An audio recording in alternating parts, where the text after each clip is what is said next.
Hi అండి. ఈ చలికాలంలో అందరికీ జలుబు, దగ్గు, జ్వరాలు, పరసం పడుతుంది కదండీ! చిన్న పిల్లలకని లేదు, పెద్దవాళ్ళందరికీ.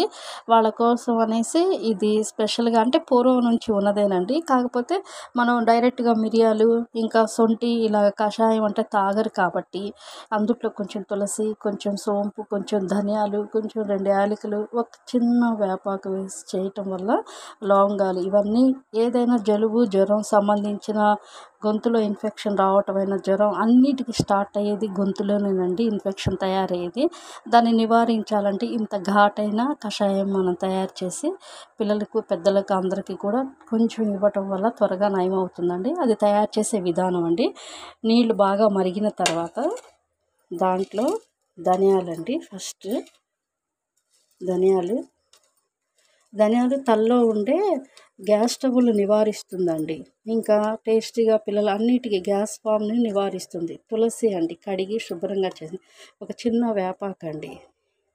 ఇదొచ్చేసి తులసి, చిన్న వేపాకు, ధనియాలు. ఇంకా వచ్చేసి సోంపండి. సోంపుతో పాటు 4, 5 లవంగాలండి. కొంచెం బెల్లం అండి. ఇప్పుడు వచ్చేసి ఈ 3 మనం మెత్తగా దంచుకోవాలండి. మిరియాలు, సొంఠి, ఇంకా యాలకులు. వీటిని అంటే మనం తయారు చేసి ఉంచుకోవచ్చు పౌడరు. మీకు చూపించడం కోసం నేను ఇంట్లో ఇలాగ పొడి చేసి చూపిస్తున్నాను. ఇది బాగా ఉంటుందండి. ఎందుకంటే ఘాటు అప్పుడే ఉంటుంది, మంచి స్మెల్ వస్తుంది, తగినంత టేస్ట్ ఉంటుంది. అప్పటికప్పుడు మనం ఇలా కొట్టడం వేరండి. మిక్సీలో పట్టి డబ్బాలో పెట్టుకొని రోజు కూడా ఇవ్వచ్చు. మీకోసమే చూపిస్తున్నాను. తప్పనిసరిగా మీరు చేయండి. చేసి పిల్లలకి ఇవ్వండి, పెద్దవాళ్ళకి ఇవ్వండి, మీరు తాగండి. మీ జ్వరం, జలుబు అన్నిటినీ నివారిస్తుంది. ఇదండి. అప్పటికప్పుడు తయారవ్వదు. ఒక లీటర్ సుమారు నీళ్ళల్లో మనం ఇవన్నీ వేసి కాగపెడితే లీటర్ అవుతే లీటర్ నీళ్ళు అవ్వాలండి.